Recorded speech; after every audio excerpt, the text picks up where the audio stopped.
Besides the beaches, which there are hundreds and they are beautiful in Costa Rica, there are two most visited places, La Fortuna and Monteverde. Our little village happens to be in between those two places. Like there is a bridge in making. El Castillo is going to experience a huge influx of tourism. Here in Gavilana Permaculture we are making sure that El Castillo is positioned as eco-destination to make sure we are attracting the right travelers, the right visitors. The video you're about to see is one of such experiences that you will be able to have very soon here in El Castillo, Costa Rica. Enjoy the video. See you soon.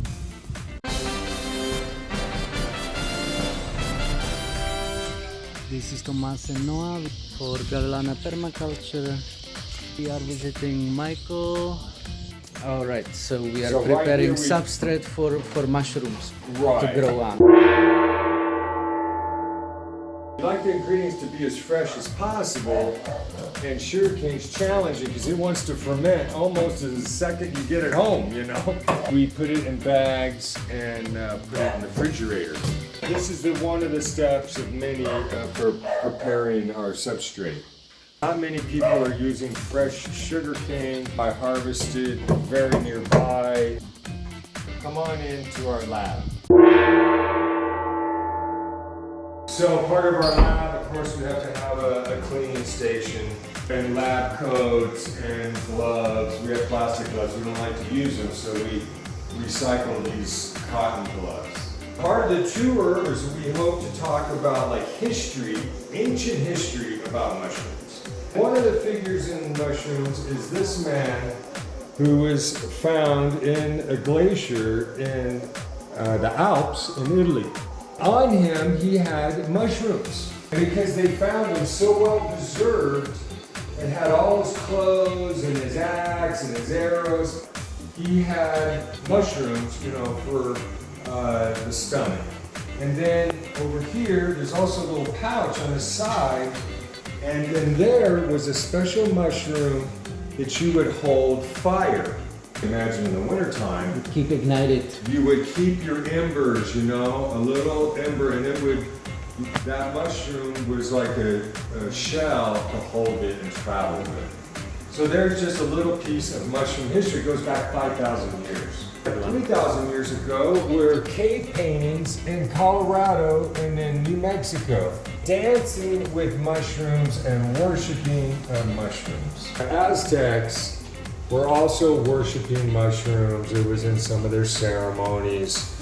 They completely understood that you could have kind of out-of-body experiences by eating these, and they respected it because they understood also that you had to just eat the right amount to get the effect you want.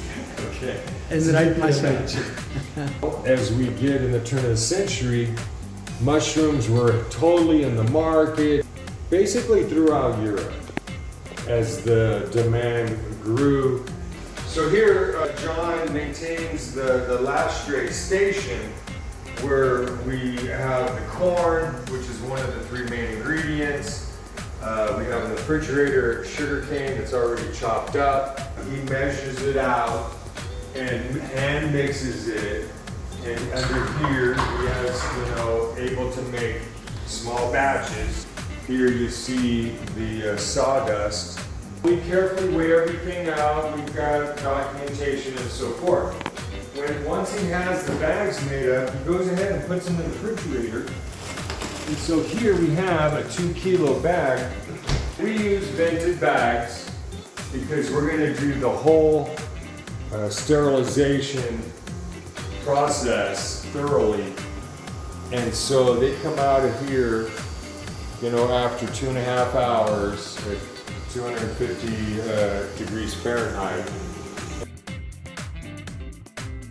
And then we bring it over into our still air box where we wait for it to reach room temperature. We're packaging on these boats, and then we're using just plain paper sacks, You know, we don't want plastic and we want everything to breathe well. So that's this morning harvest. Yeah. The Romans loved food, and everybody knows Italians worship food. And if you had mushrooms on the table, that was like caviar. You know? Okay, here we have basically an observation window. Today we already harvested everything. And up there at the top, you can see our fresh air exchange and our LED lighting. And in the back is our water tank. That other monitor is the CO2 monitor. Here we're actually pulling air in directly from outside. And with this variable fan here, we can create a positive air pressure in this room. Here we have a carbon filter forcing the filtered air-conditioned fresh air into the room.